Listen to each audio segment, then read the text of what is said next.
Welcome back to my channel Vani Mallesh 18. Welcome to one more vlog. Friends, ఇదైతే Sunday రోజు లాగు. మళ్ళీ Sunday రాబోతుంది కానీ ఇంకా నిన్నైతే వీడియో అప్లోడ్ చేయలేదు. ఎందుకంటే ముందు ఇంకొన్ని వీడియోస్ ఉండే, అందుకని ఇది కొంచెం లేట్ అయిపోతుంది అనమాట.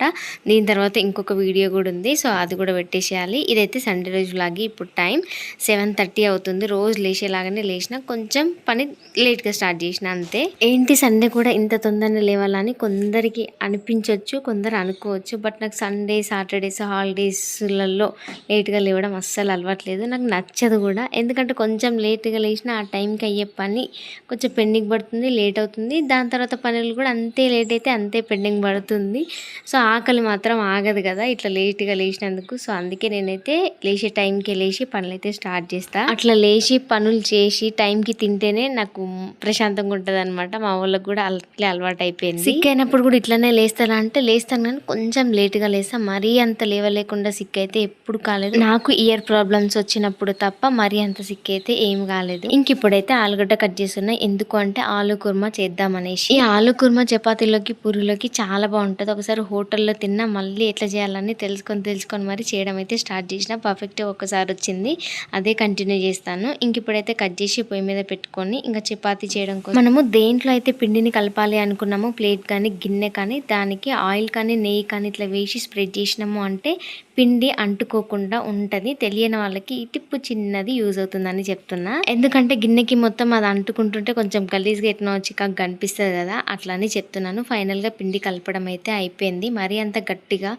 మరీ అంత లూజ్గా కాకుండా మంచిగా కలుపుకున్నామంటే చపాతీలు బాగా వస్తాయి. ఇంకా పిండి కలిపేలోపు ఈ ఆలుగడ్డలు అయితే మంచిగా ఉడికిపోయినాయి. నేనైతే ఇవి ఉడకబెట్టడానికి చిన్న చిన్న పీసులుగా కట్ చేశాను, అట్లయితే తొందరగా ఉడికిపోతాయని. ఇంకా దాని తర్వాత వాటర్ని సపరేట్ చేసి ఈ ముక్కలని ఇంకో గిన్నెలో ఏదో ఒక దాంతో స్మాష్ చేసిన అంటే మంచిగా మెత్తగా అయిపోతుంది. కొందరు ఆలుగడ్డను ఉడకబెట్టడానికి ఆలుగడ్డకి ఉడకబెడతారు, లేదు అంటే 4 పీసులుగా చేస్తారు. అట్లా కాకుండా ఇట్లా చిన్న పీసులుగా చేస్తే తొందరగా ఉడికిపోతుంది. ఇంకా ఆలుగడ్డ ఉడకబెట్టడానికి కూడా కుక్కర్ని యూజ్ చేస్తారు. నేనైతే అలాంటివి ఏమి యూజ్ చేయను. ఇంకా ఫైనల్ గా దీని అయితే పీస్ చేసుకున్నా. ఇంక ఇప్పుడైతే పోపు వేయడానికి పచ్చిమిర్చి, ఆనియన్స్ అయితే కట్ చేసుకోవాలి. నేనైతే ఇప్పుడు పచ్చికారం వేస్తున్నాను. పచ్చికారం వేస్తేనే కొంచెం బాగుంటది, చూడడానికి బాగుంటది, టేస్ట్ కూడా బాగుంటది. ఎండు కారం కంటే ఎప్పుడో ఒకసారి ఎండు కారం వేస్తా. అంటే ఈ కుర్మా చేయాలి అనుకున్నాం అనుకోండి, అప్పుడు పచ్చిమిర్చిలు ఇంకేం చేస్తాము, ఎండుకారం వేయాల్సిందే కదా. సో అందుకే అలాంటప్పుడు ఎండుకారం వేస్తాను.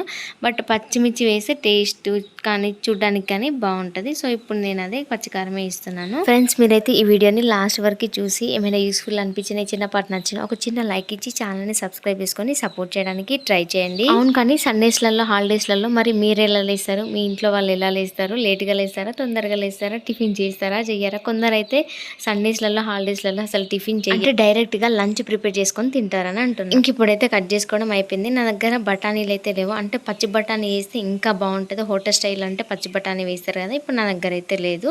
ఉన్న వాటితోనే పోపు అయితే వేసుకుంటున్నా. ఫాస్ట్గా కలుపుకోవాలి, ఎందుకంటే స్టీల్ గిన్నె కాబట్టి తొందరగా మాడిపోతుంది. ఈ రోజు నేను ఈ కుర్మాలో మొలకల్ని యాడ్ చేద్దాం అనుకున్నా. మా వాళ్ళు తినలేదు, మంచిగా మొలకలు చేసి పెట్టి చెప్పిన కదా, వాళ్ళు తినడానికి బద్ధకం అవుతుంది అనేసి అవి పోపులోనే యాడ్ చేద్దాం అనుకున్నా, కాకపోతే మర్చిపోయినా. ఇంక ఇట్లా వాటర్ పోసిన తర్వాత కొంచెం దగ్గరగా ఉడికించుకున్నామంటే హోటల్ స్టైల్ ఆలు కుర్మా అయితే రెడీ అయిపోతుంది. నేను మొలకలు వేయలేదు, మర్చిపోయినా అన్నా కదా, అందుకని మళ్ళీ ఇప్పుడైతే వేసి ఇంకొద్దిసేపు అయితే ఉడికించుకున్నా. మొత్తానికి ఆలు కుర్మా అయితే రెడీ అయిపోయింది. ఈరోజు డిఫరెంట్ కర్రీని మనకి ఎలా కావాలంటే అలా ఉడికించుకోవాలి. అంటే కొంచెం లూజ్గా కావాలంటే ఇంకా లూజ్గా ఉంచుకోవాలి, కొంచెం గట్టిగా కావాలంటే కొంచెం లూజ్గా ఉంచుకోవాలి. ఎందుకంటే చల్లారిన తర్వాత కొంచెం దగ్గరగా అవుతుంది కాబట్టి ఫస్ట్ టైం ఎవరైనా చేయాలనుకుంటే అలాంటి వాళ్ళకి యూజ్ అవుతుందని చెప్తున్నా. ఇంక ఇప్పుడైతే చపాతీలు పొరలుగా రావడానికి ఒక చిన్న టిప్ చెప్తాను. మనను చపాతీ కానీ పూరి కానీ చేయడానికి నార్మల్గా పిండిని తీసుకొని బాల్ చేసి దాన్ని చేస్తాం కదా, కానీ అలా కాకుండా ఇలా చేసుకొని పెట్టుకొని చపాతీలన్నీ తాల్చుకున్నారు అంటే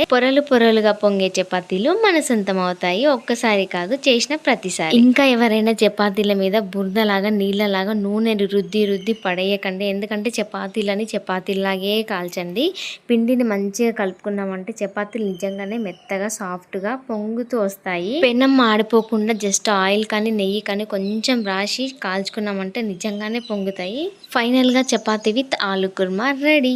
అది కూడా డిఫరెంట్గా, అంటే మొలకలు వేసిన కదా అందుకే డిఫరెంట్గా ఉంది ఈరోజు. నిజంగా చాలా బాగుంటుంది. ఒక్కసారి ట్రై చేసి చూడండి. మొలకలు కూడా వేసుకోవచ్చు, అది కూడా చాలా బాగుంది. ఇంకా తిని గిన్నెలు తోమడం అది ఇది సర్దడం అయిపోయిన తర్వాత మళ్ళీ వంట పని అయితే స్టార్ట్ చేసిన. ఈ వంట చేయడం నాకైతే పెద్ద పెంటలాగానే అనిపించింది. ఏదో చేయమన్నారు కదా అన్నీ చేస్తున్నా కానీ నాకు అస్సలు చేయడానికి ఓపిక లేకుండే. అసలు ఈరోజు వేరే షూటింగ్ పని పెట్టుకుందాం అనుకున్నా. షూటింగ్ పని కాదు కదా, అసలు నార్మల్ డైలీ రొటీనే చేయలేకపోయినా అనమాట. అంత ఇదైపోయింది.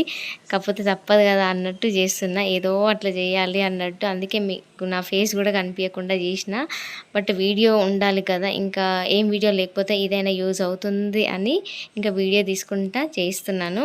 అదే ఎగ్ బిర్యానీ చేస్తున్నా. ఈ బిర్యానీ చేసేటప్పుడు పెద్ద పని ఏమనిపిస్తుంది అంటే ఈ ఆనియన్స్ని ఫ్రై చేయడమే నాకు పెద్ద రిస్క్ అనిపిస్తుంది. అది వేయించేలోపు నా చేయి కూడా నొప్పిలేస్తుంది. అసలు నాకు ఈరోజు చెయ్యాలని లేదు కాబట్టి ఆ ఆనియన్స్ని కూడా అటు ఇటే ఫ్రై చేసుకున్నా. ఎట్లొస్తే అట్లా రాని, ఎట్లయితే తినడానికి బాగుంటే చాలనుకొని అంతవరకే వేయించి పక్కన పెట్టుకున్నా. దాని తర్వాత ప్రాసెస్ని అయితే స్టార్ట్ చేసిన. ఈ చిన్న క్లిప్ ఇట్లా పోయిందో నాకు కూడా తెలియదు. నేను కూడా మీలాగే ఎడిట్ చేసేటప్పుడే చూస్తున్నా. కొందరు బిర్యానీస్లోకి టమాటాని ప్యూరీ లాగా చేసి వేస్తారు కదా, నాకు అట్లా నచ్చదు. ఇట్లా పండు టమాటాలను తీసుకోవాలి. నావంతా పండుగ లేవు కానీ ఇంకా పండుగ తీసుకుంటే మిక్సీ పట్టకపోయినా టమాటా అనేది గ్రేవీ లాగా తయారవుతుంది కదా ఉడికిన తర్వాత. కొంచెం పెరుగు వేసుకుంటే ఇప్పుడు నేను అదే చేస్తున్నాను. నేను బిర్యానీ చేసినప్పుడల్లా ఆ మసాలా ఈ మసాలా అవి ఇవి ఏం యూజ్ చేయను. జస్ట్ వేసే మసాలాలు ఒకటి, ధనియాల పొడి ఒకటి, ఇంతే. ఇంతకు మించి ఏం యూజ్ చేయను. ఫైనల్ గా చేయాలా వద్దా అనుకుంటే చేసిన బిర్యానీ మాత్రం మస్తు వచ్చింది. ఎట్లా వస్తుందో అనుకున్నా గానీ అన్ని కరెక్ట్ గానే సరిపోయినాయి. మరి మీ బిర్యానీ ప్రాసెస్ ఎట్లుంటుందో చెప్పాలనుకుంటే కామెంట్ లో చెప్పేసి. వెళ్తూ వీడియోకి ఒక లైక్, ఛానల్ కి సపోర్ట్ చేయడం మర్చిపోకండి.